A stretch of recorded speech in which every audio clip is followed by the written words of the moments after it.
We get tons of inquiries on a weekly basis.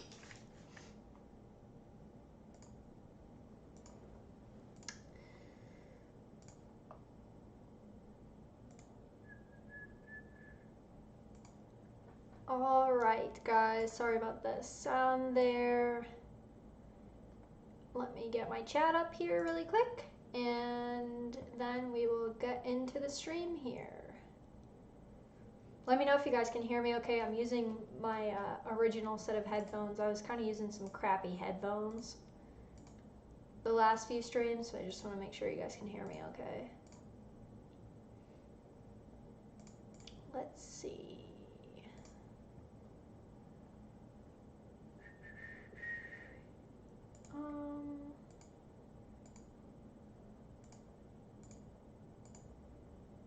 Bear with me here, folks. Just want to get my streams up here. You might hear a little feedback here. Alright. Chat's up. YouTube can hear me. Finger guns.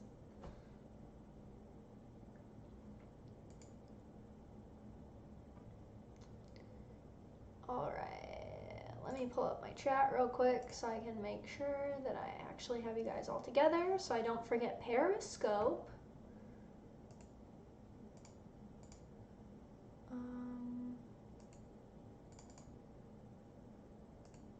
Here we go. Chat here. Okay, now I should get both chats together here. All right. Hello, everybody. Everybody can hear me good. That's good. You might hear feedback here. I'm pulling up Periscope really quick so I can see that too. Over on Twitter. All right. I'm collecting screenshots currently that I want to talk about. So let's just do a short Q&A to start with. How are you guys doing? Do you guys have any like general questions, or do you want me to comment on any current events aside from the stream topic? Let me know. We can chat about that stuff real quick while I set some stuff up. But it is 8:15, so I wanted to jump on even though I am not completely set up yet. Say hello. How are we doing tonight?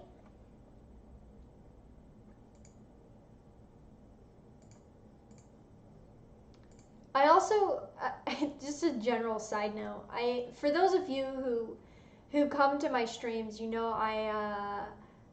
when I say I'm streaming at 8, I really mean like any time between 8 and 8:15. And it's so funny, I'm late every time. And every time someone's like, where's the stream? And I'm like, bro, I'm on it. We good. We're okay.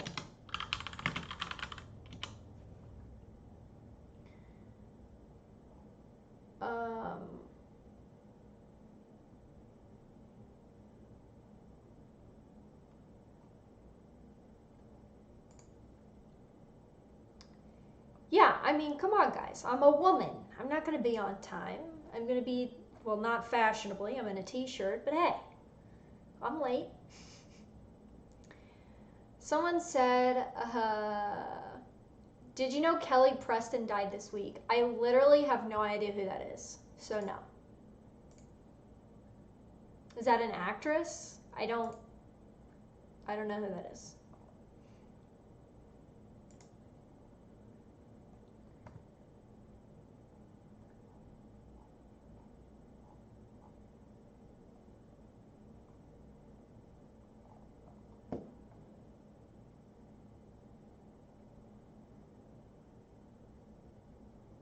Yeah, another Matt in the YouTube chat's pointing out, a lot of times I will be streaming, but the notifications haven't gone out. And no, I didn't pierce my lip. I had a cold sore. So that's what that is. No, I don't do piercings.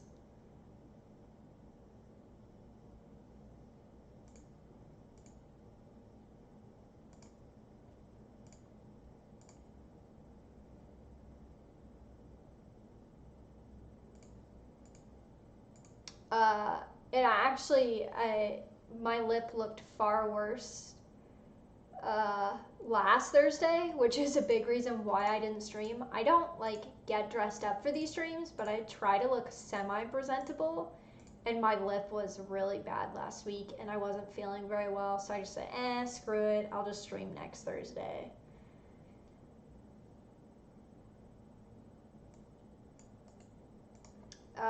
Someone said she wouldn't pierce her lip like a degenerate. Yeah, I'm not really into, I don't do piercings. At one point I did have my belly button pierced, but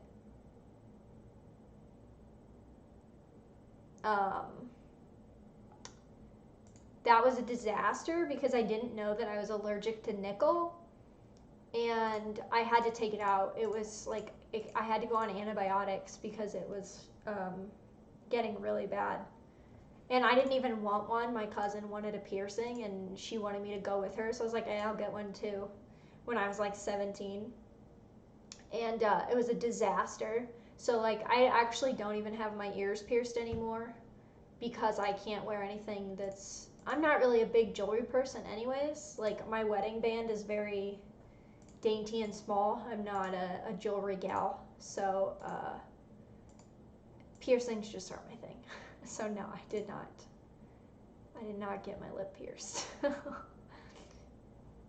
Anybody that follows me on Twitter probably knows that's not really my thing. Okay, I'm almost done collecting screenshots here. Someone said, any thoughts, someone over on YouTube said, any thoughts on Grant Imahara dying? Is that the Mythbusters guy? Because I also like have really no opinions on that. Obviously, it's really sad that he passed away, and it's sad that Kelly Preston passed away, but I'm not somebody that followed either of their work, so I don't want to say I don't care because it's sad, but I don't. So, hey Mark, what's up? Someone said, do antibiotics work against allergens? Because allergens are not bacteria. Yeah, I didn't have to go on antibiotics because I was allergic to the piercing. I had to go on antibiotics because I was allergic to the piercing, I had a terrible infection around the piercing, which was disgusting. I do not, and it wasn't because I wasn't taking care of the piercing, it's because I was allergic to the type of metal that was in my skin. So yeah, which I had no idea. I like I said, I'm not a jewelry person, so before I got pierced, I had no idea that I had this nickel allergen. So when it's cheap metal, it was not a good time. It was not a fun time.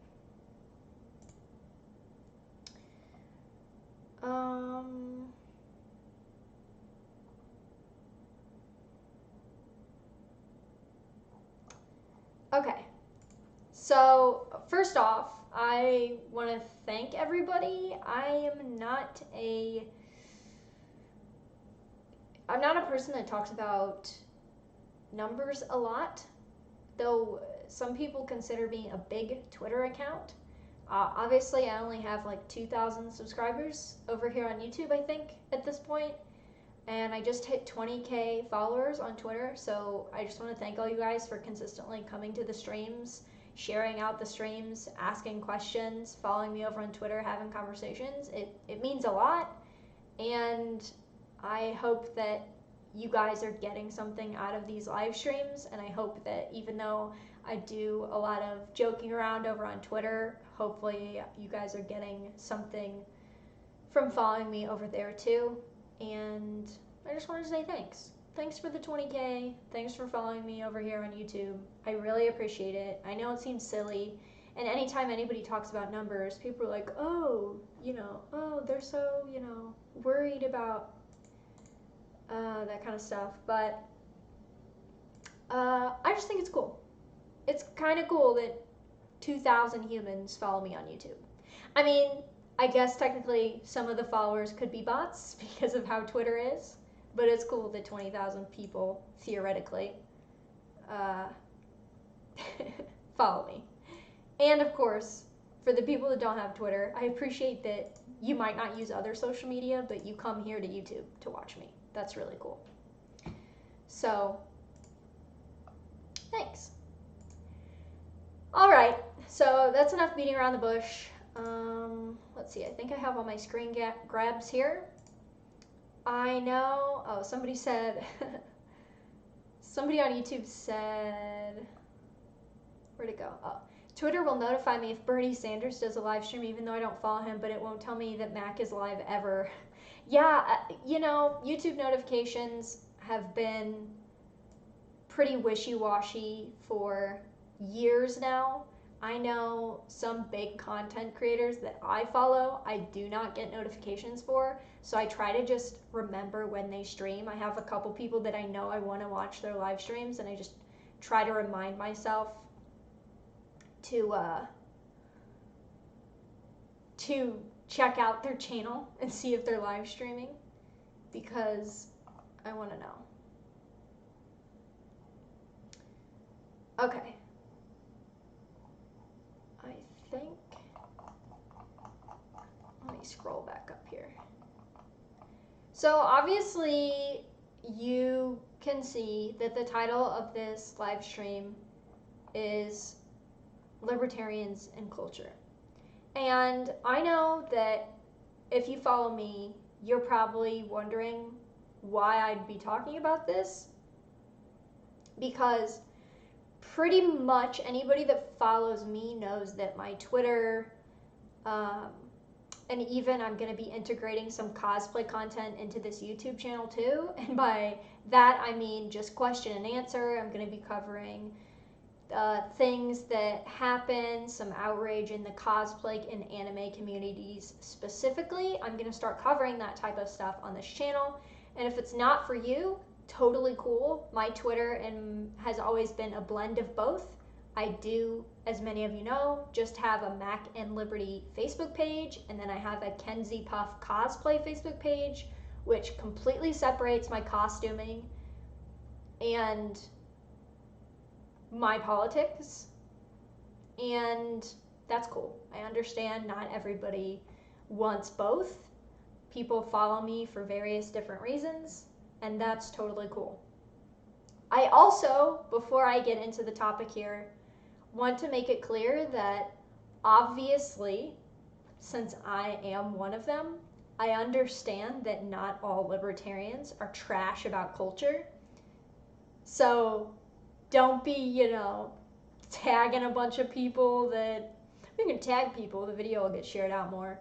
But I'm just saying, I don't want to see people in the comments saying, oh, well, this person's a libertarian and they talk about the importance of culture, blah, blah, blah. I fully understand that. Fully. Obviously, because I'm one of them. So clearly, I'm not saying that libertarians, all of them, are trash when it comes to culture, but stereotypes exist for a reason. And there is a reason that there is a huge stereotype that libertarians either don't care about culture or completely ignore it, whether they choose to or they just don't think it's important. And there's a reason why that's a thing. It has, I think, a lot of different elements to it. I may do a more detailed video on this topic specifically, but I definitely wanted to talk about it in the live stream because I've been reminded of it over the past 24 hours. And so I figured it's topical. It's what a bunch of people are going to be talking about, so I'm going to talk about it too. So just want to get that out of the way. Yeah, hashtag not all lolbirds. Yeah, obviously not everybody is this isn't going to apply to everybody, but I think even if you aren't a person that this applies to, I guarantee you know someone that this does apply to, whether it's just a friend that you know that's a libertarian or a big account that's libertarian or something like that. So the first thing I want to bring up is there has been this assumption for a long time. And Kyle on YouTube, in the YouTube chat, for example, just said, I assumed the point of libertarianism was to not care about what people's culture was, to be honest. I could be wrong, though. You are very wrong. And you're not alone in this. And I don't necessarily think this always comes Powering off. Oh, my speaker just turned off. Anyways, I don't necessarily think that I don't think that all of them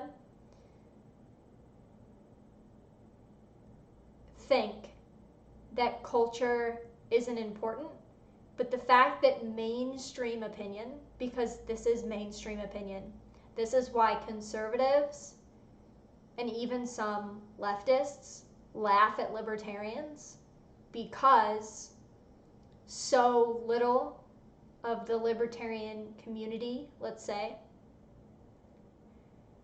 talks about cultural issues. And by the fact, when I say libertarians don't talk about cultural issues, you may be thinking, well, Mac, yeah, they do. Libertarians talk about cultural issues all the time. And you would be right. But the problem is that when libertarians talk about culture, it goes one way. Do I need to say what way it goes? Or do we already know that? We know which way it goes. So I talked about this a little bit on my Twitter thread. I'm just going to reiterate it in this stream. For anybody that didn't see this, I know not all of you that are in this YouTube stream follow me on Twitter. You might not have seen the thread that I made about libertarians and culture, but this sums it up. And then if you guys have any questions about what I'm saying here, you can go ahead and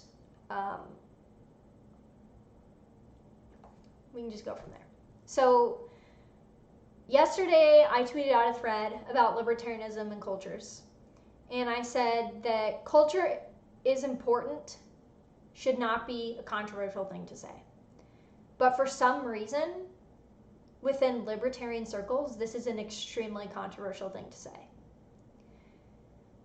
If you want to successfully communicate your ideas, you have to understand that culture is important and that most people think it's important. Whether they know it or not, everyone knows that what they're surrounded by, the culture around them, is important and affects their everyday life, because it does. Here's the issue. Leftists, to their credit, I will give them credit for this specific thing, are extremely in tune with the idea that culture is important, and that's why they are successful at making their ideas the default. The reason that saying culture is important is a controversial thing to say, even within libertarianism, is because most people, whether they know it or not, myself included in this, at a certain point in my political transformation, whatever you want to call it, run on a leftist cultural baseline. Whether you know it or not, most people, especially coming out of college, are running on a culturally leftist baseline. So when somebody brings up culture, your knee-jerk reaction, if it's not a leftist social value, is to flat out disagree with them or tell them that they're wrong or dog whistling to somebody. And I think that's why people, libertarians included, get so scared when anybody that doesn't have socially liberal views talks about culture.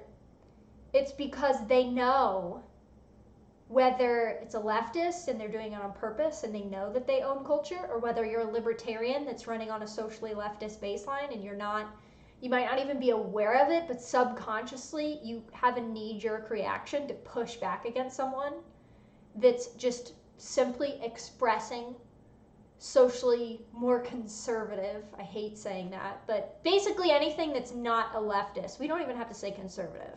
We can just say not leftist. Anybody that's expressing not leftist cultural values, there's pushback. Because inherently, whether you know it or not, it's scary because those people know that it means their norms that they have created culturally might not be accepted anymore if someone else is successful, whether it be libertarians or conservatives, at making their values more accepted in culture. And, you know, my personal solution down the line is secession, obviously.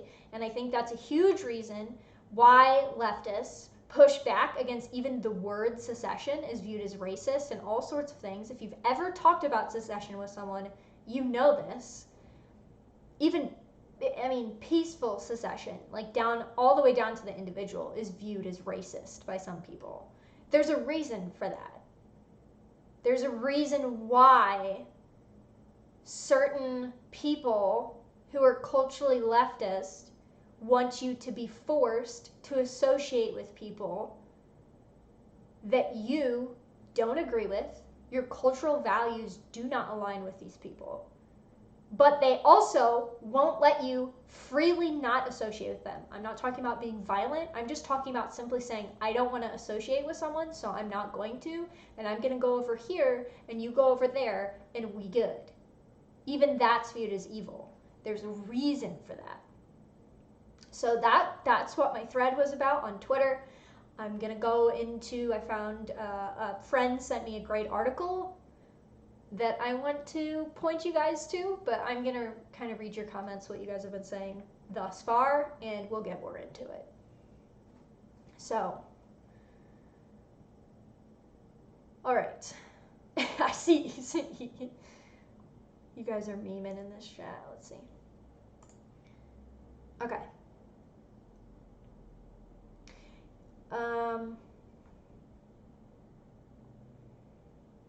Mark said, I think we can, in the YouTube chat said, I think we can try to reach out to other groups and cultures within the states with our ideas on what we agree on without having to virtue signal or dilute our principles for votes. Yeah, I agree. Obviously, I'm not personally someone that believes in a political voting solution, but I think that it is a possibility that we could get other people to understand freedom of association, and that could be a potential as well. And as someone said in the YouTube chat, I talked about this in my video about Joe Jorgensen's tweet, but the main difference here, and you will see it even among libertarians, and it really defines the split between left libertarians and libertarians. It is what their view and opinion on egalitarianism is. Please read Egalitarianism as a Revolt Against Nature by Rothbard. Aside from Anatomy of the State, it's a necessary read, especially even if you're someone that's on the fence, even if you're unsure of what I'm saying here and you're like, oh, I don't know if that's true. I really encourage you to read that. I was going to stream last night, but to be honest with you, I was too heated because it's incredibly frustrating to watch libertarians, and I've dealt with this personally, like R.C. Scott said in the YouTube chat, if you disagree with someone who has more liberal values, you're automatically labeled as a conservative. And it's just binary thinking. And not only that, but I would also add to the fact, and I've had this happen to me, and I realize that's anecdotal, but I know a lot of people that this has happened to. When you disagree with a leftist social value, and I'm not talking about using force, I mean simply just saying, I don't support that, I don't want to associate with people that support that. A lot of libertarians take that as you immediately want to use force. I've dealt with this so much. I have had people call me trad. I don't consider myself trad. I mean, for Pete's sake, I wear skin-tight bodysuits. I mean, come on, people. But for the sake of the argument, as someone who has, I'm just going to say not leftist social values, because I don't, I am constantly accused of wanting to use force upon other people, not because I've said I want to use force, but because I'm not a leftist. And that says a lot. The fact that I cannot even express non-leftist preferences without being attacked and it assumed that I want to use force against other people is huge. I think that says a lot about what's wrong with libertarianism as a whole. And I know a lot of other people had this experience, continue to have this experience. I continue to have this experience. I've had a Twitter since 2009. I've probably been consistently active politically on Twitter since 2014, 2015. And as I dove deeper into libertarianism, it was very apparent to me that it wasn't just, now I'm really going to get into it. So you guys have seen me, I'm not going on a tangent, this is all related, I think. You all have probably seen me on Twitter talking about live and let live libertarians. And the problem with live and let live libertarians is two major things. One, they don't actually mean that for everyone. It's not consistently applied. Many times when libertarians say live and let live, they're completely fine with that until you express positions that are not leftist social preferences. Then it goes from live and let live to stop oppressing me, stop expressing your non-leftist views. What, do you want to use force or something? And number two is, well, I don't even know what I was going to say for number two. That's really the main thing here. I was going to write notes out, but I really didn't. And like I said, I'm going to make a more detailed video on this where I gather my thoughts, but this is the gist of it. This is why I make fun. And I do say make fun in a funny way. It's funny to me, though it's very dark and insidious and subversive in a way, because they never, I know what I was going to say. One, it's not really live and let live. And two, not only do they not believe in live and let live if you don't express specifically leftist social preferences, but two, a lot of times these libertarians, when you talk about freedom of association, they're the types that would say secession is racist. And if they won't go that far, they will allude to the fact that if you don't want to associate with someone that's leftist because they're a leftist, then in some way that's force and you're being a meanie, is basically what it boils down to. Now, I'm not going to say what follower it was, and he might watch the stream. And if you're going to watch this stream, dude, I want you to know, like, this is not an attack on you, but the conversation that we had is a fantastic example of what I go through with libertarians on a consistent basis whenever I talk about social preferences. So I'm not gonna pull it up, but I am just gonna read our conversation. Like I said, I generally don't want this person to be attacked. It's just our conversation, and replies was such a good example of what I go through with these people all the time. And I don't think he was trying to be nasty, but this is a big thing that happens to me a lot in this conversation. I'm going to find it. I'll read the chat while I'm finding this combo. But this conversation that I'm going to read to you guys just encapsulates everything that I've just talked about. And I know, like, Leo in their YouTube chat just said, who are these libertarians? They're all over the place. All over. And they're the type of libertarians who will tell you that cultural Marxism is a Nazi dog whistle, and that you shouldn't talk about the culture wars. And don't get me wrong, I know the term culture wars has kind of been co-opted by conservative ink, and it's very cringy in a way to talk about, but it's legitimately an issue that I can't talk about cultural issues if I have non-leftist social preferences, and I can't talk about problems that I see in culture or cultural Marxism that is quite clearly going on without some, I don't want to call anybody out, but you guys know who I'm talking about. These think tanks that say that cultural Marxism isn't happening and that that's just a dog whistle and libertarians shouldn't worry about it. And coincidentally, the same people telling you that cultural Marxism isn't a problem are always the same people who get mad at you if you have non-leftist social preferences. You don't even have to have conservative or super right-wing social preferences. If you would all disagree with super leftist social preferences, they will call you a bigot. And these are supposedly libertarians. And I don't want to make this a you're not real libertarian stream, but if you get to be a real libertarian, I get to be a real libertarian, even though I'm not a leftist. But the problem is you won't let me, and you ostracize me simply for expressing my opinion. So what's going on here? Something's going on here. It just seems a little subversive to me, guys. I don't know. Seems a little weird, don't you think? So let me find this conversation. I'll read you guys' chats here while I find this conversation. Periscope is super quiet tonight. I see we have 8 or 9 people watching over there, looks like. I'm not seeing any chats from Periscope. Oh yeah, I see Martin said Twitter's quiet tonight over on Periscope. Oh, Boog said, ooh, boogeyman. Yeah. Well, God forbid we talk about Marxism being bad as libertarians.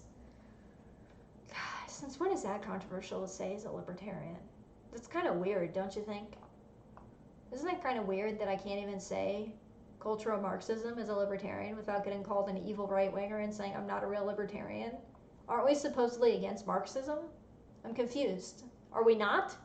Is that not why we're here? I don't know. It's crazy. Okay. RC Scott said, thumbs up the video. Hey Martin, what's up? Martin's over on Periscope there. Alright. Okay. I think I'm getting closer to this conversation. I can't remember the guy's @ name, or I would just search our names.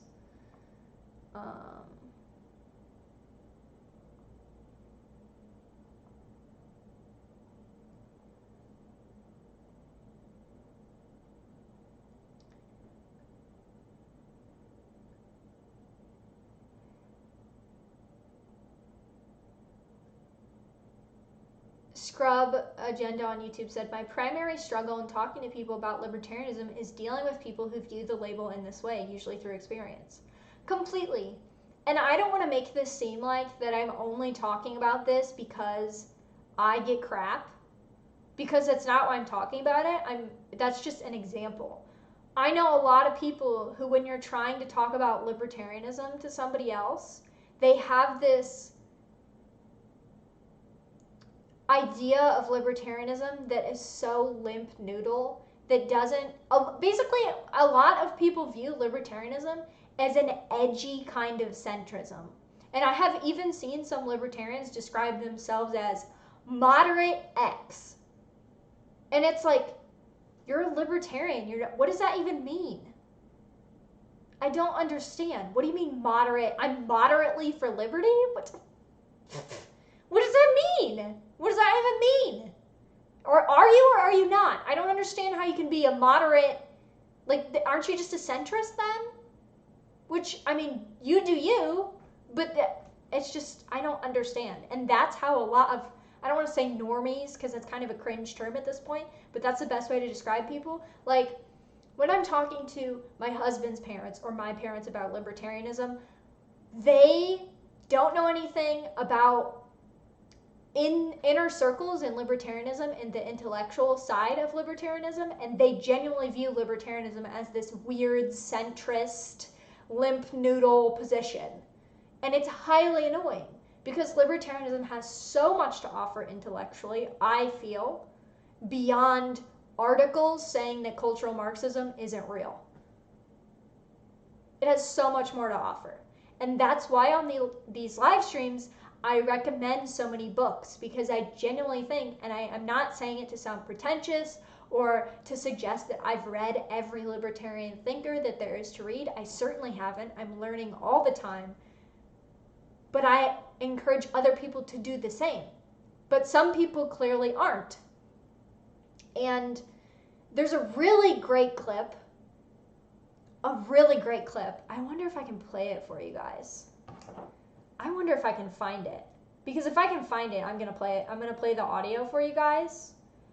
Because it's absolutely fantastic. It really encapsulates here. I know I've tweeted it out before. Let me see if I can find it. And I'll play it on this speaker. Powering on. Ready to pair. Where's my speaker? Paired. Okay, let's see. I mean, this clip that I'm going to play for you guys really encapsulates a lot. Yeah, it's a Hans Hermann Hoppe clip. I know some of you have already seen it, but I didn't get a lot of likes on that. Shocker. And so I'm going to play the clip for you guys right now while I look for this conversation that I had. It's like a minute long, so bear with me, but it's gold, guys. It's just absolutely gold. This just encapsulates a lot of what I feel the problem in modern libertarianism is. Oh, that was my phone. Let's see here. Maximum volume. Maximum volume. Awesome. Okay. Let me... Twitter has been doing this thing for me. I don't know if it's been doing for you all. This for you all, where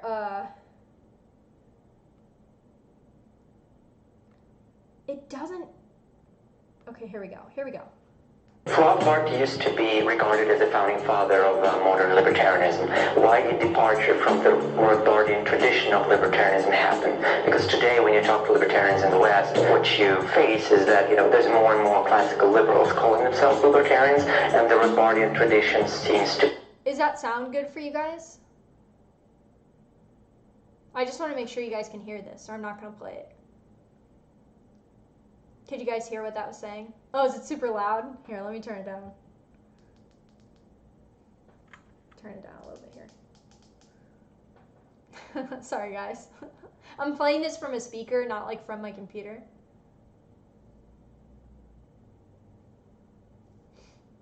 Like taking the next step. Why did it happen? Part of the reason is, of course, that people don't read much. They are lazy.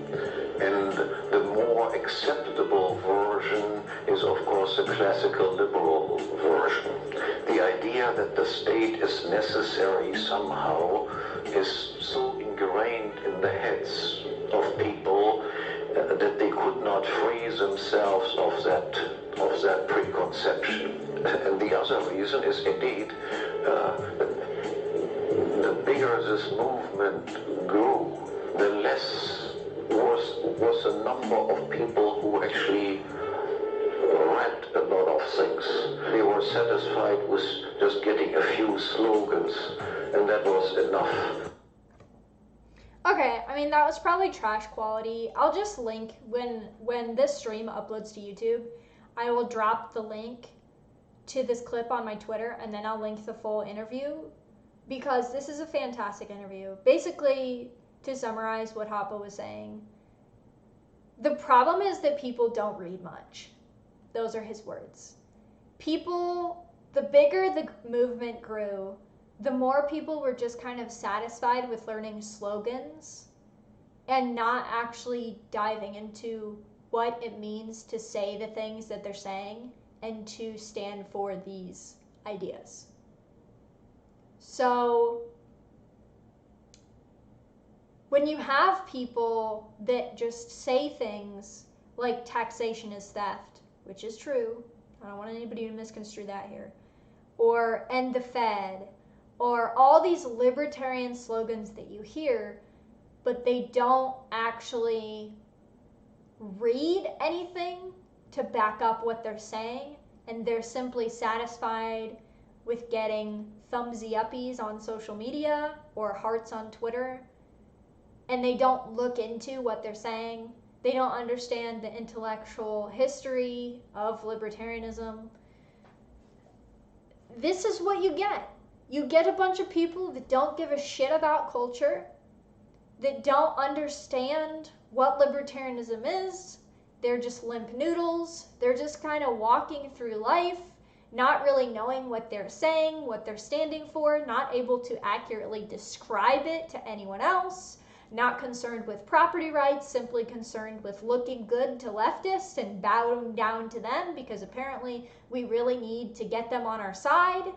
And as somebody just said in the YouTube chat, the bottom line is that for a lot of these people, it's more important to fit in than to be right. So, and I see this a lot on Twitter, and I get it, I do, because when I first got into libertarianism, you want to be in the cool circle. But at a certain point, I realized that I was saying things without understanding why I was saying them. And I'm not afraid to admit that. And I think there are a lot of people that continue to do this, even though their accounts are growing and growing and growing. And they're never going to look into what they're actually talking about. And like I said, there's a lot of things that I could research more. I just went on a podcast a few weeks ago, and they asked about intellectual property. And that's something that I have a basic opinion on that I haven't looked into deeply. I haven't read books about. It's something I want to learn more about. And there's nothing wrong with me saying that.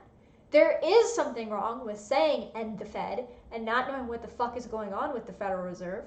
There is something wrong with saying taxation is theft, and then when people ask you what you mean by it, not being able to explain why you hold that position. And I know it sounds stupid, and you might be thinking, Matt, come on, everybody can explain the Fed to people and why it's wrong, and taxation is theft and why it's wrong. But I honestly don't think they can.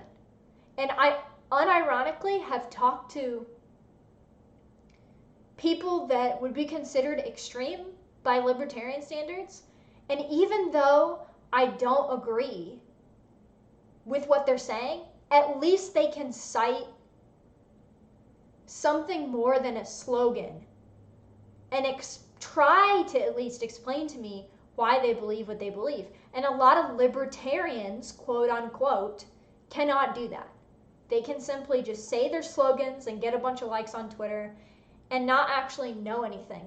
And that's why I admire, genuinely, people who I can tell know what they're talking about. I strive to be one of those people. It doesn't come from a place of being uppity or thinking I'm better than any of these people. It comes from a place of wanting to push other people and myself to be better, to learn why you believe what you say you believe. And like Hoppe says in that interview, most people just want to learn slogans, and that's enough. They don't want to learn why they're saying the slogans or why they supposedly believe what they believe. And at this point, I just think that I'm repeating myself. But you guys get the point. So I'm still trying to find this stupid conversation that illustrates my point here.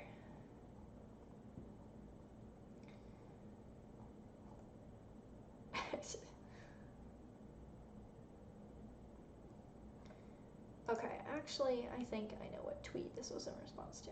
Yeah, I mean, obviously, if you're watching this YouTube stream, you probably know what I'm talking about. I'm going to make a detailed video on this with an actual script where I have my thoughts collected, but like I said, I just wanted to do a live stream on this tonight because I do think it's a huge issue, and I just don't understand. I'm not sure whether it's just pure ignorance, and I don't mean that in a mean way. I mean people generally not understanding what's going on, or whether they know exactly what's going on and they're doing this on purpose. But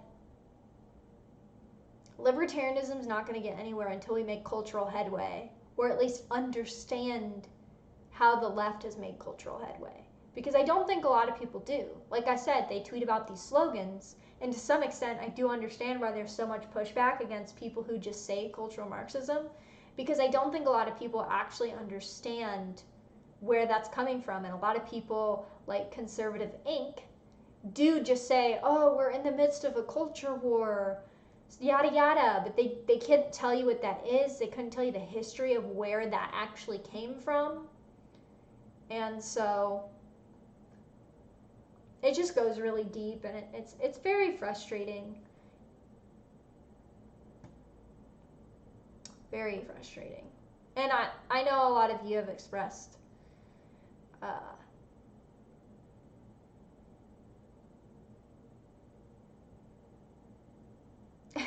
so I also tweeted yesterday, jokingly, I tweeted, if you have a personal opinion on anything, you're not a real libertarian. And some people unironically responded to me very angry with me because they thought I was being serious. Now, keep in mind, for those of you who don't know, I have anarcho-capitalism in my bio on Twitter. It's at the top of my profile. I say I'm an ANCAP. My cover photo is Fox Mulder questioning the government. So I'm clearly a libertarian. But these people thought that I was being serious when I said they couldn't have personal opinions, when in fact I was making fun of these libertarians that won't allow you to have personal opinions, even if you don't want to use force, that are non-leftist.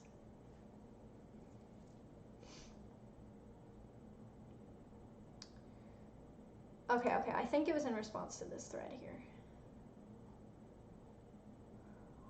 Let's look.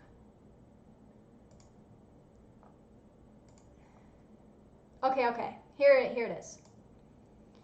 So, this is a conversation, like I said, I'm not going to say the dude's name that I had this conversation with in response to, I'm not going to say what tweet this was in response to.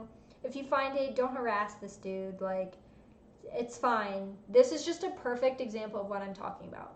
So, I said, I was talking about the culture and how libertarians seem to think it's not important. And this guy responds, personal autonomy isn't a part of a cultural leftist baseline. I said, did I say it was? Because I was confused what he was talking about. He said, that's the impression I got. And I said, well, then you missed my point. And he replied, I probably did, but still, I'm not going to sacrifice my inherent right to self-ownership to benefit whatever culture happens to be dominant at a given time. And I said, well, what are you on, dude? Where did I imply nobody has self-ownership? Because you guys know that's a big talking point for me. He said, I'm probably missing the point, but it sounds like you're advocating that people live a certain way. By all means, feel free to educate me. And this makes me laugh because somebody earlier in this YouTube stream said, I hate when people say educate yourself. I said, is it personally advocating people live a certain way, negating self-ownership? And he said, doesn't it? You can't make people live the way that you do. And I said, do you think suggestions are force? And he said, no, I'm talking about peer pressure. And I said, do you think peer pressure is violence? And he said, no, but I do think it's unnecessary. And I said, peer pressure doesn't negate self-ownership. And he said, well, I still don't think we should go that far. So, again, just the fact that I said libertarians should care about culture, I got responses concerned that I was negating self-ownership. Or that what's especially disturbing about this exchange is that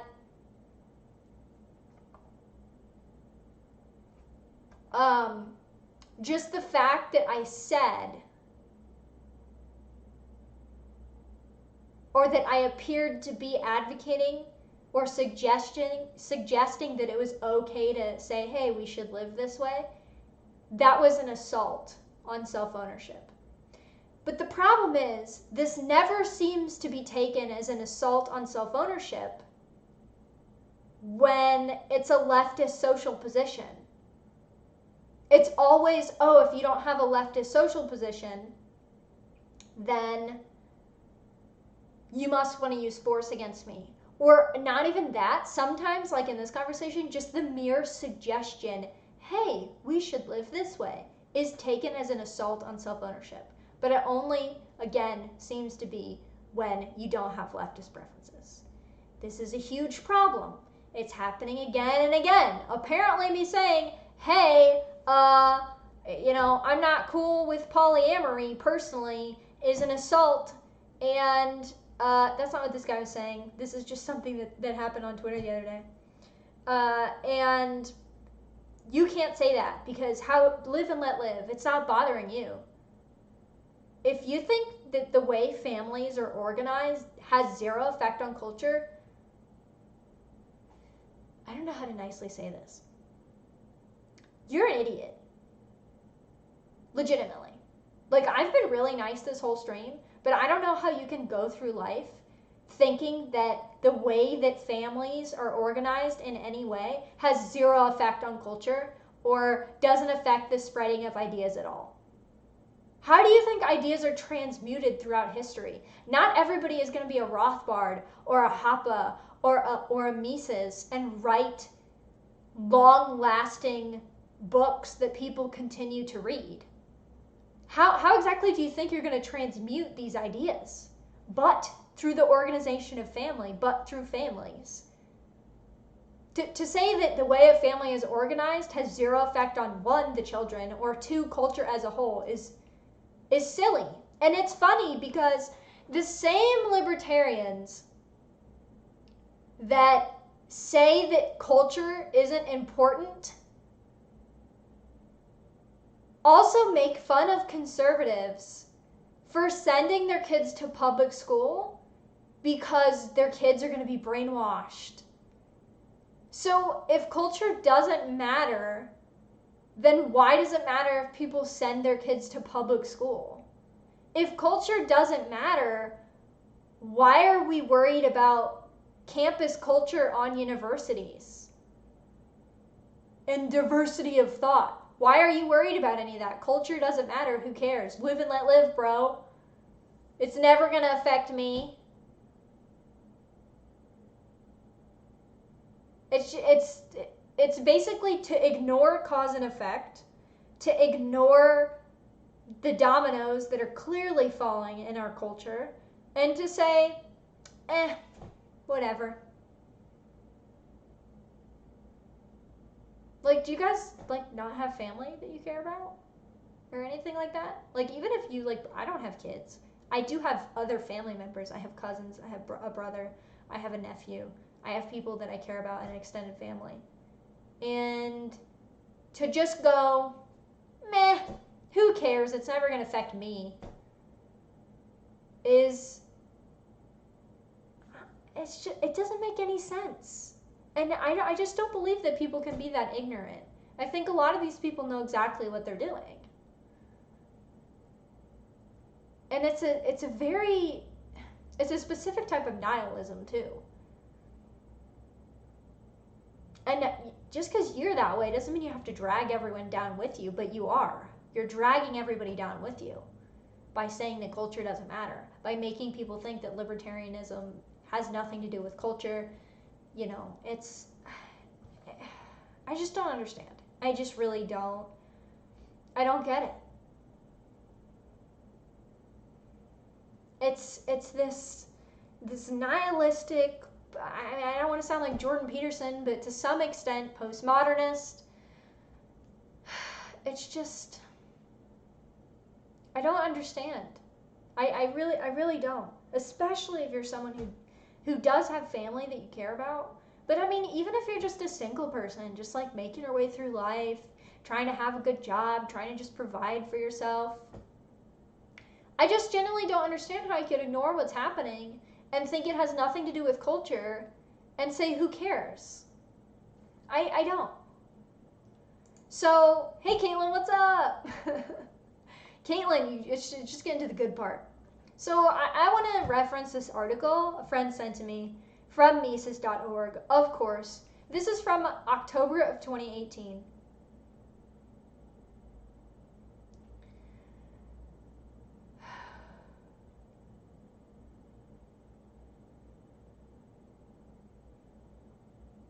And Powering off. there goes my speaker. This article is pretty long. Well, so this article is kind of lengthy. I don't want to read the whole thing to you guys. I just want to touch on one thing in it, and I'm not going to link this in the live chat, but all my live streams go up after the fact, and I will update the video description to include this article. Please check it out. Per usual, Mises.org does it again.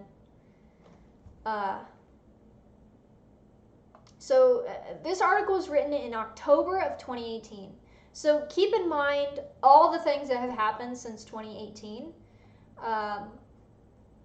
This article is talking about cultural Marxism and how some libertarians seem to think that it's not a thing and it's a dog whistle and there's no cultural Marxism going on. It's just made up words. It's just kind of a boogeyman. So there was a book written in 1985 called Hegemony and Socialist Strategy. It's specifically on socialist strategy. And it was written by socialist theorists Ernesto Laclau and Chantal Mouflet. And I'm probably butchering those names, but these are what's referenced in the article. And the ideas that inspired this book on socialist strategy written by these two individuals were summed up in an article called Socialist Strategy Where Next. I will link the Socialist Strategy Where Next in the description of this video after I upload too.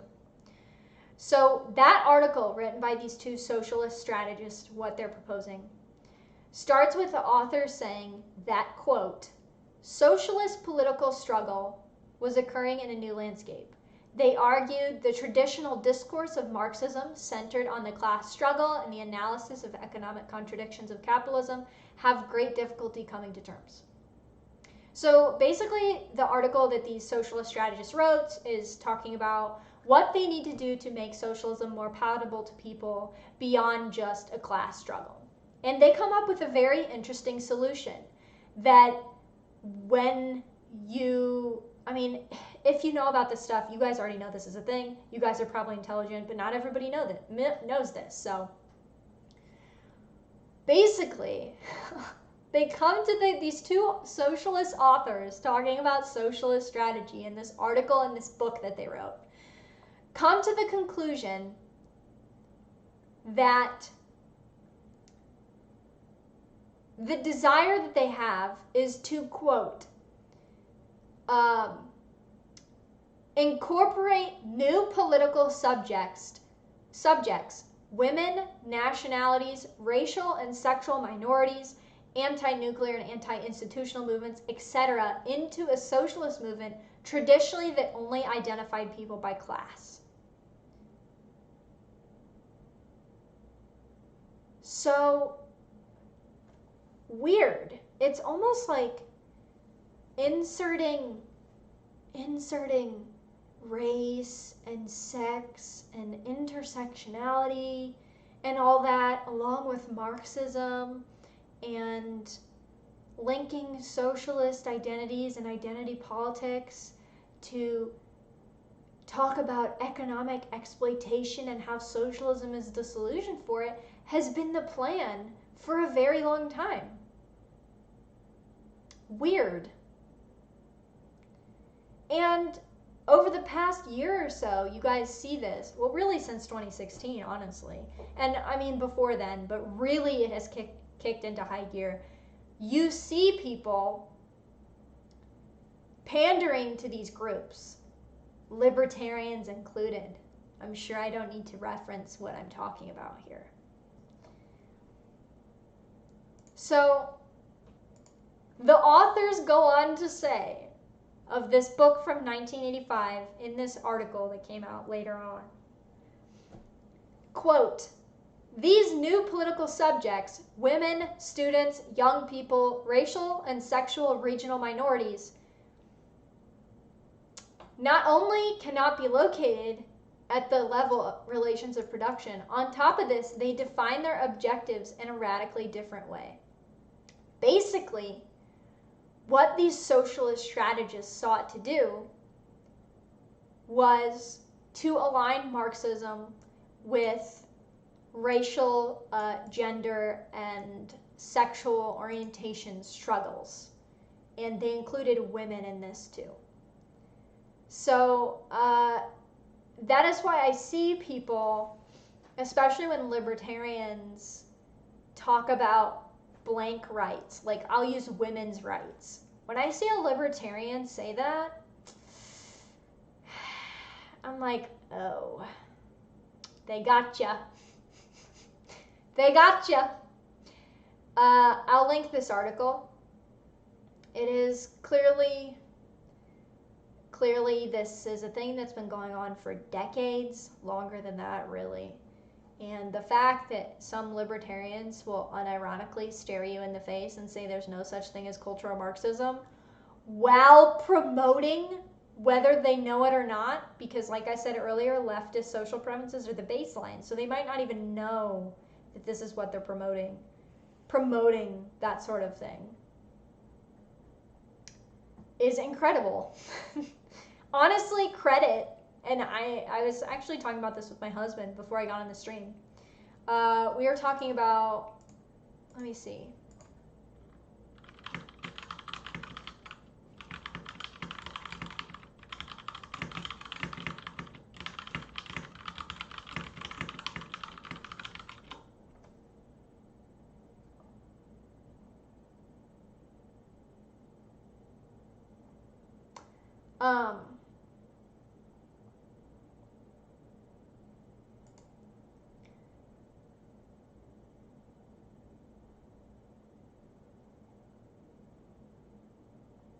I'm trying to find a specific quote.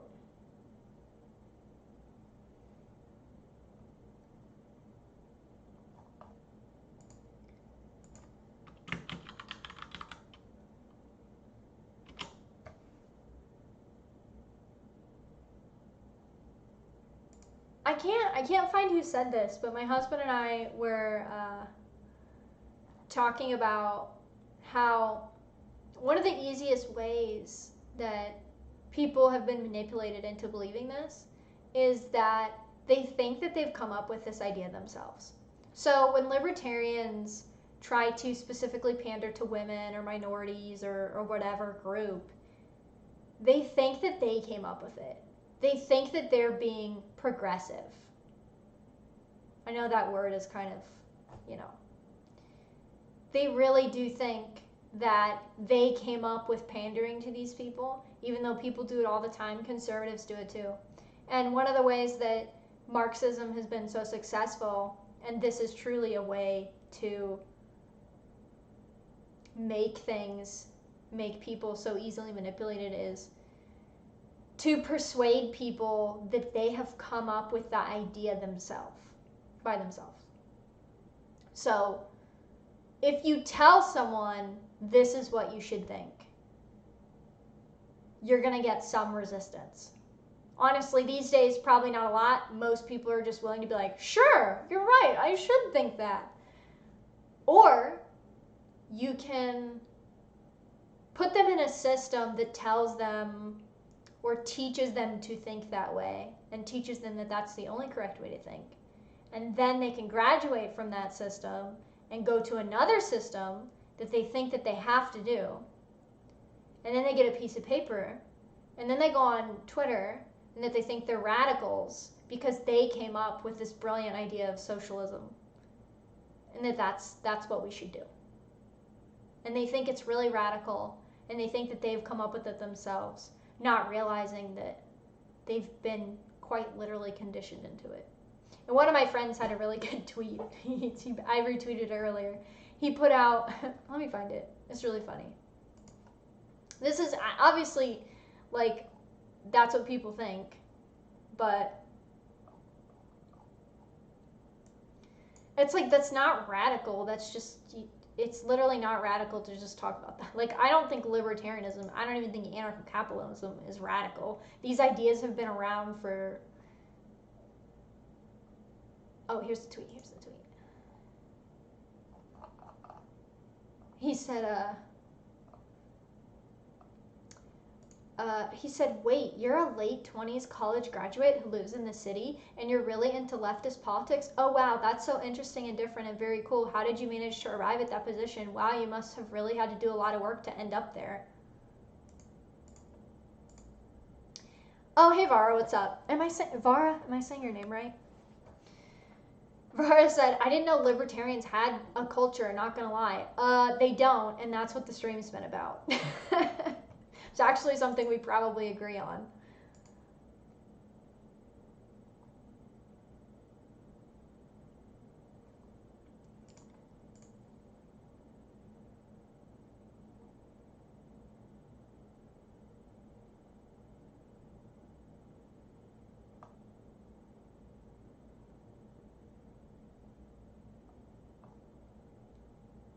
Oswald on Periscope said, there's only what the left and the pseudo-right say is radical. Yeah, anything that's basically not conservative Inc. or leftist is somehow radical to people. And I've never been one of those people. I tweeted about the mask thing, and I said, this is not why. I'm not libertarian because I think it's the edgy position. I'm libertarian because I think it's the morally correct position, to be quite honest with you.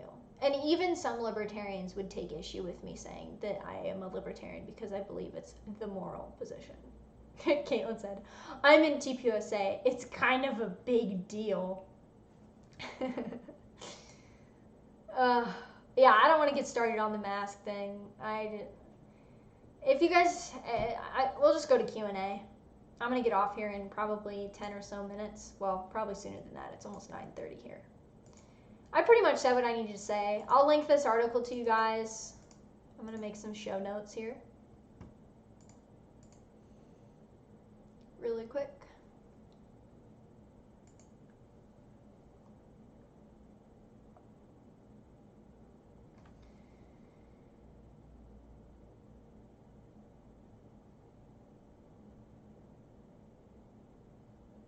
Yeah, I mean, that Vara said libertarianism is just social democrat / American Democrats with I'm not like other girls. Yeah, I mean, you kind of missed the whole stream, but I basically talked about why that's an issue and why people should actually read what they're talking about and not just say slogans.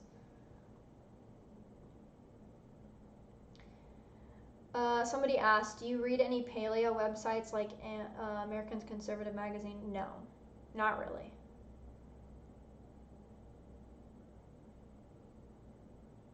Matthew Hawley on YouTube said, being naive about culture can be dangerous. I fought the idea that the culture war was infecting everything for a while because I thought things like monetary issues were more important. Yeah, Matthew, I don't know if you're joining the stream late, but that's essentially what I've been talking about this entire time, was the danger of thinking that culture doesn't matter.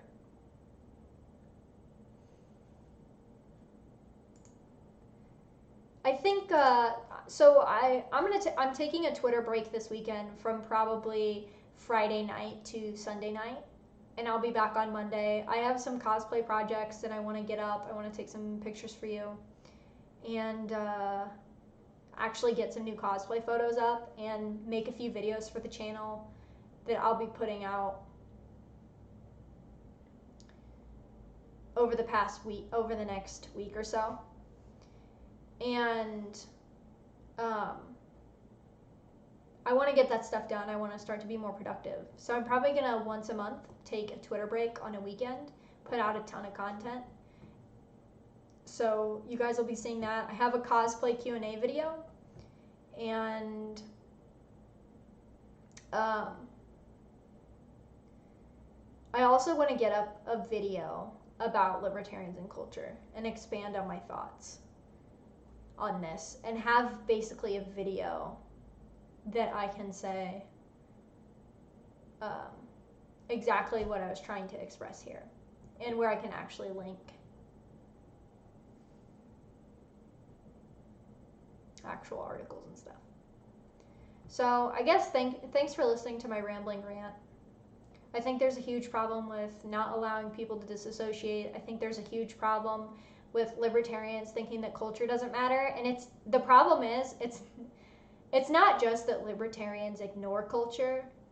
or think it doesn't matter, they're actively advocating that culture doesn't matter while a leftist culture advocates for their elimination. I don't understand how someone could be that ignorant, but they are somehow.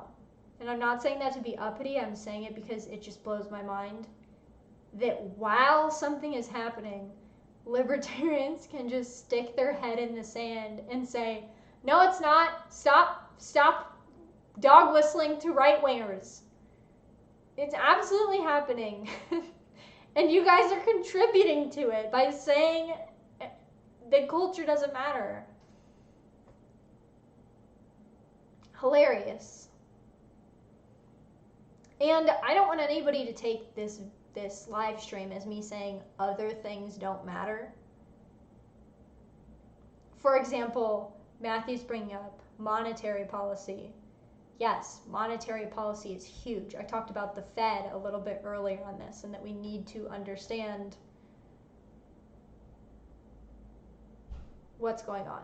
So it's not that I think culture is the only thing that matters, but it is a necessary part of what people need to think of when they're thinking about how they're going to spread their ideals to other people, or how they are going to make their way through this world. And to not think about it at all is completely naive, which I think most of you agree with.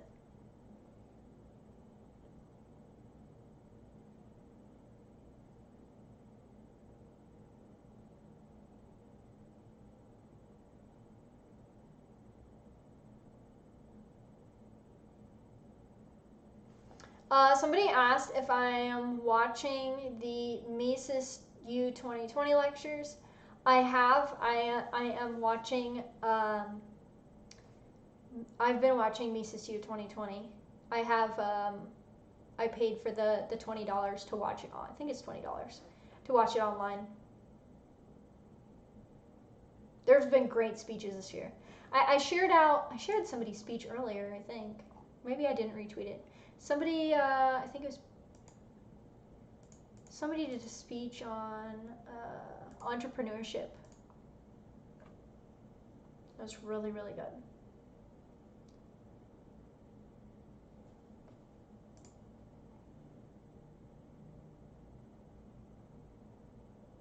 Judge Knapp is always amazing. I have said this many times, that he gets me so fired up. I have to sometimes not watch his speeches because I get so fired up. I get so fired up watching Judge Knapp's speeches. You should see them live. I was there live when he gave a speech a few years ago at Mises University. I was so fired up. He's just a fantastic speaker. He really is. It's the Italian hands, dude. He just gets you fired up. It's awesome.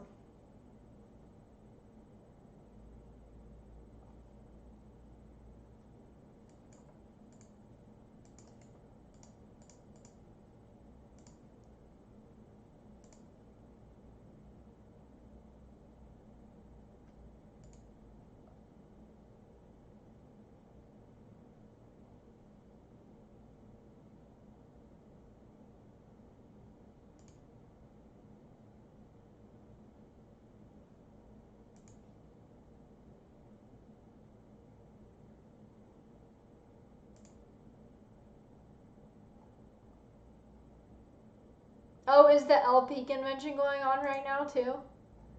I didn't even know it was happening. Shocking, I know, that I didn't know the LP convention was happening.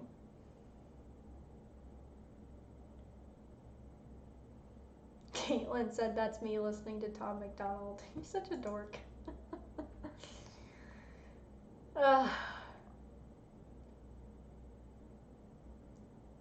RC Scott has to go. See ya. Thank you for dropping by the stream, as always.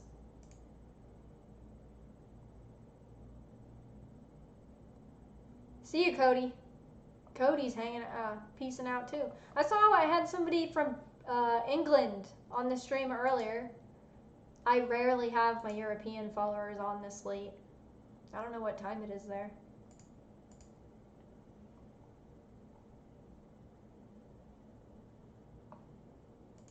Is Asuka a libertarian or a socialist? Neither. She's a fictional anime character.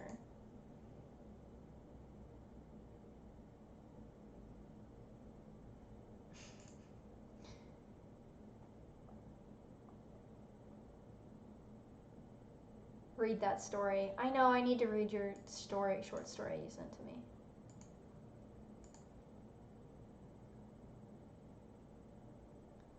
It's bong o'clock. Is it bong o'clock? What time is it in Bongland? I almost typed Bongland into the... it's 3 a.m. What are you people doing up this late or this early?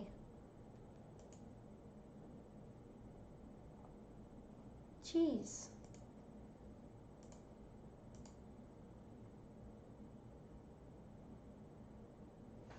Oh God. Caitlin asks, tell us what you think about people who tell their Facebook friends to delete someone else. Laugh my ass off. Caitlin is asking this because Caitlin knows what I think about telling people to delete their Facebook friends. When somebody posts and says, I have 50 mutual friends with this person, look at this bigoted thing that they posted on social media. Do you know what I do? Do you know what my reaction is? I unfriend that person. I hate people who feel the need. Maybe I want to be friends with that bigot because they present a perspective that I don't know about. These are the kinds of people that will go through who I'm following on Twitter and say, well, why are you following this person? They're not libertarian, blah, blah, blah. Do you know how many leftist cosplayers I follow that just tweet completely deranged shit all the time? It doesn't mean anything. It's good to have other perspectives. So Caitlin's laughing right now in the chat because she knows, and we talk about this all the time. When somebody tells me to unfriend someone because they don't like the views that they have, I don't care how extreme or non-extreme they are, I just laugh and I delete that person off of Facebook. Or I'll unfollow them on Twitter. Because I don't want to associate with you if you're signaling about the fact that you have mutual people, blah, blah, blah. No.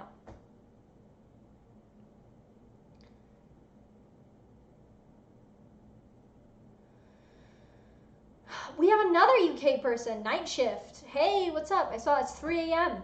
in the UK. You guys are insane. Thank you for stopping by. Who are the two profiles on your left? We have Ron Paul and Marcus Aurelius up here. Stoic. And then we have the Statue of Liberty, obviously, and that's my chibi version of myself. They're kind of random. I might switch the little vaporwave profiles out every once in a while. There's not necessarily a reason why I specifically use these people. I'm probably going to switch them out every once in a while. I thought it was Aristotle. LOL. No, that's Aurelius. Yeah, that's a bust of Aurelius. I recently picked up Marcus Aurelius's Meditations, and I want to read a lot more Stoicism. I want to get more into Stoicism. I really liked it. I've enjoyed everything, and I've read a lot.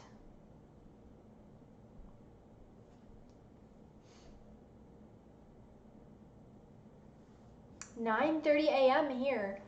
God, you guys are crazy. You guys are absolutely crazy.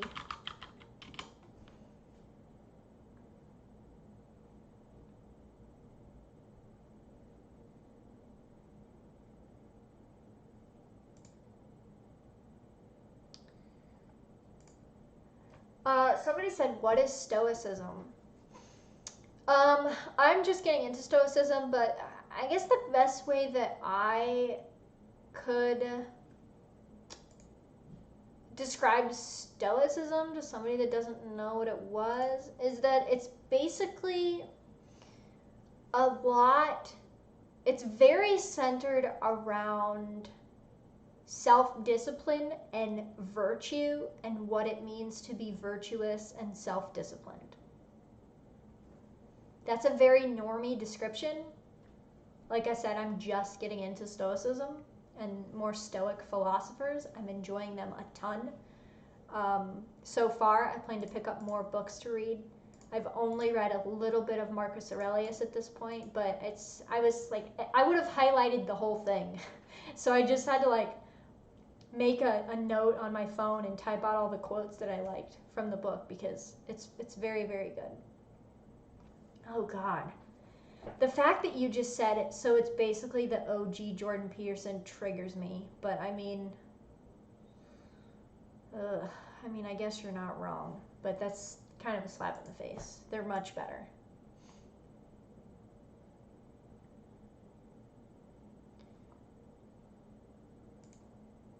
Yeah, it's basically a philosophy that was like designed to make people more resilient and happier and virtuous. And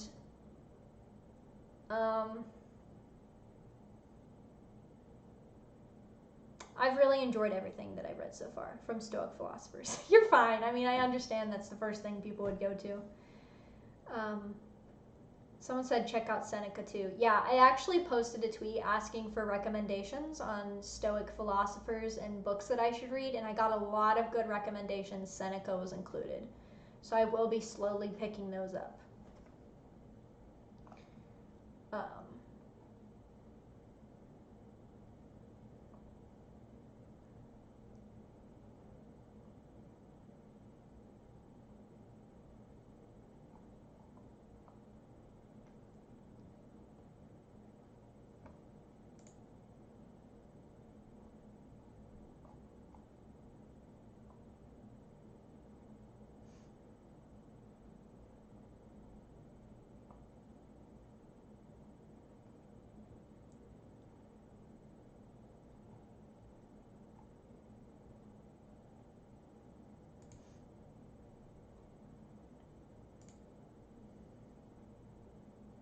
Classical lit, classical lit.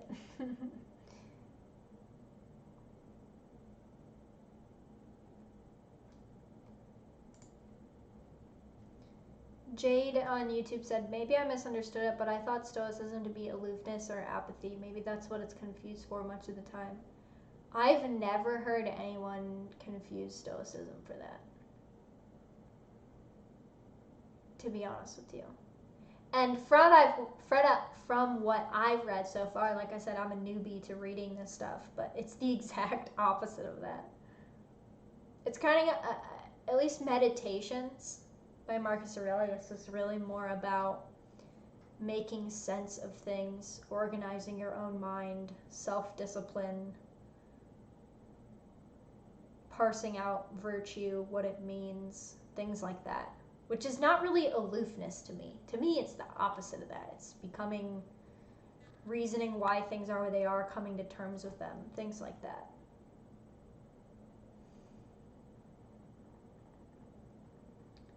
That's what I think. I could be completely wrong. I've only read one book. Keep that in mind. So it's just my normie take. But someone asked if I'm a religious at all. I'm Christian. I'm Lutheran. Protestant gang. Yes, I'm Christian.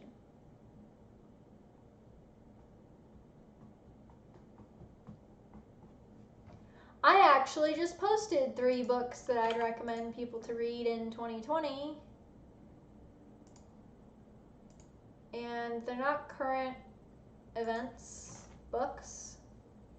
Let me find my post.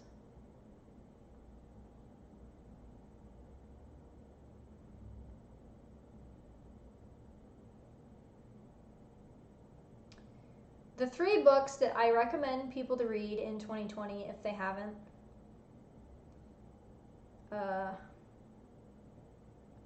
are, 2 of them are Rothbard. Shocking, I know. I recommend people read Anatomy of the State by Murray Rothbard. It's very short. There's 3 PDF. There's a free PDF online. I also recommend People by Rothbard get Egalitarianism as a Revolt Against Nature and Other Essays, also by Murray Rothbard. And for my final recommendation, I recommend people read Democracy, the God That Failed by Hans Hermann Hoppe. The subtitle is The Economies and Politics of Monarchy, Democracy, and Natural Order. If you haven't read those 3 books, I recommend you read them. Anatomy of the State and The Egalitarianism and Other Essays, specifically by Rothbard, are great. If you want to understand where I'm coming from personally, I definitely recommend you you read that egalitarianism book. And they're included. But I know Anatomy of the State is, because it's not really a book. It's really more like, I don't want to say pamphlet, but it's more like a novella almost.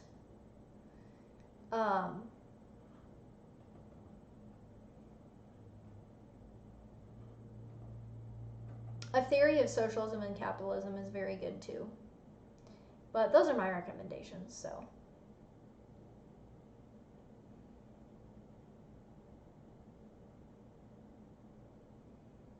A friend is reading Beyond Good and Evil right now. Yeah, that's honestly a good recommendation too. I try to read a variety of different things. Those are just like my political, like philosophy recommendations. But I've been getting a lot of value from reading the Stoics, honestly. I like to read other branches from that time period of philosophy too. I'm kind of making my way through like different branches of philosophy.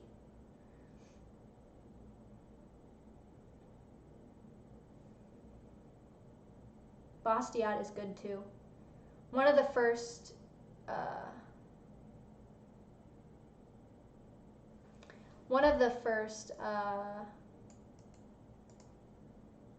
books that I read was The Law by Bastiat.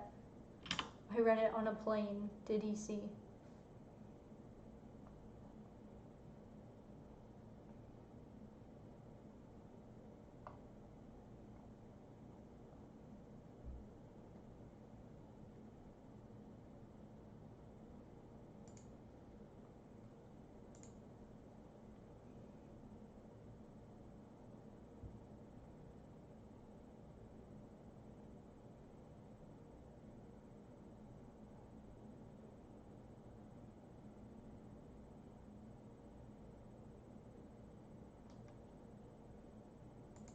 Someone said, are you a friend of Camille Paglia? Isn't she a feminist? I haven't read her work. But doesn't she like argue for decriminalizing things?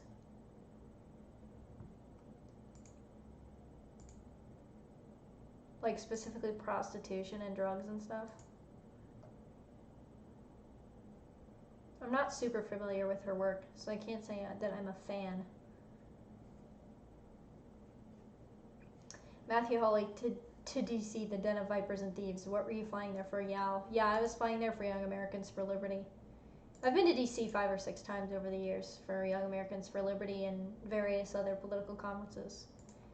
I enjoy DC for visiting, but I don't know how people live there. I really don't. It's soul draining.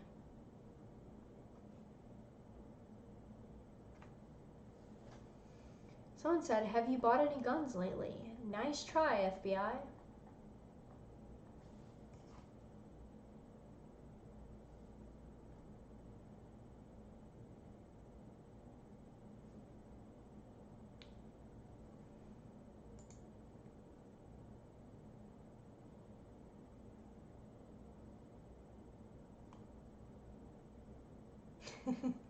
Everybody's laughing. Hey Big Hobbit, what's up? Over on Periscope.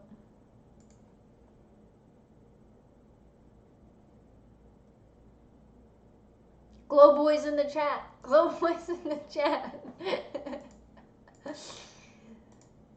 Have you bought a gun lately? Wouldn't you like to know? I've always thought it's kind of silly when people that are in the public eye like get their women do this a lot.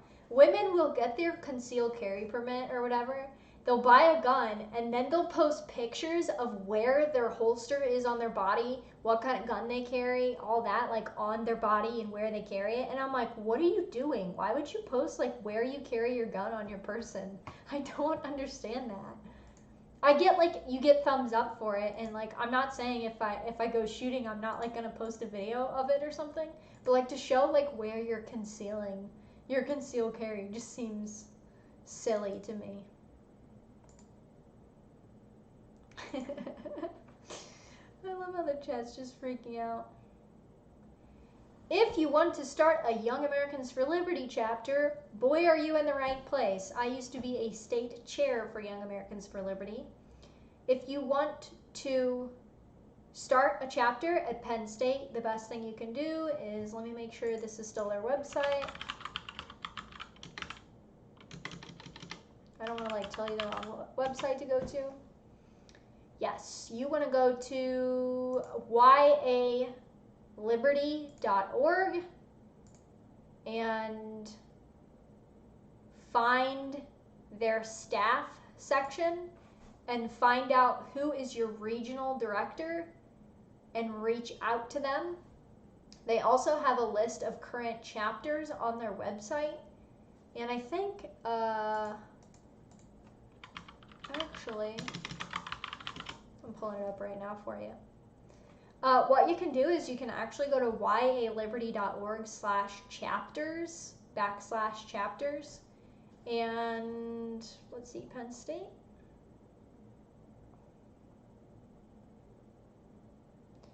There's not already a chapter, but you can click start a chapter and you can literally just start a chapter and request resources. And trust me, someone will get in contact with you because I've been out of YAL for years now and they still text me. So they'll be in touch. If you start a chapter, they're going to want to know who you are and what you want to do. So, but if you want to start one, that's how you can start one.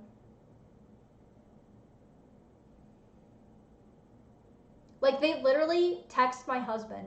My husband went to one event with me one time and they still text my husband.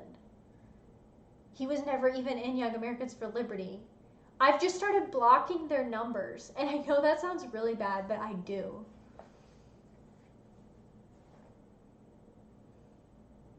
Yeah, actually, I started a YAL chapter. I was president of a YAL chapter. That's how I got into all this, actually. And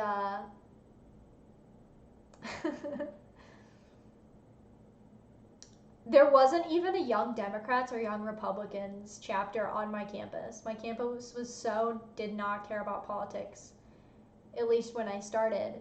And I started my YAL chapter, and the next week there was a Young Democrats and a Young Republicans chapter started up. And I was like, okay, I see you. Yeah, if you want to start a chapter, that's how.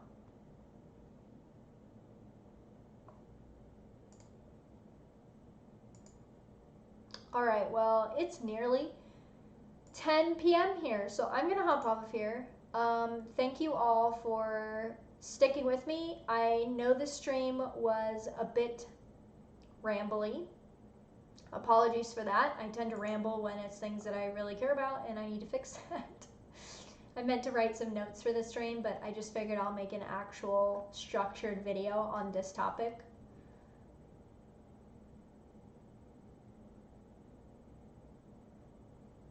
Atlantean on YouTube said, just sub, glad I found you. Welcome to the club. Welcome to the comfy streams. These aren't really comfy streams anymore, I guess. I'm glad you guys enjoyed the stream. Please have a good night. If you are new here, you can follow me over on Twitter too if you have Twitter. If not, I do stream live over on Twitter and YouTube usually every Thursday night between 7 and 8 Central Time, PM Central Time. So I'm glad you guys enjoyed the stream. We have some newbies, and I'm going to be uploading probably 2, maybe 3 videos over the next week or so. Like I said, I'm taking a Twitter break this weekend. I'm going to try to get some content done for you all. And yes, I will be reading. So I encourage you all to do so as well. And I hope you guys have a good night. And hopefully I will have a lot more content to come for you guys. And I will see you guys in the next stream.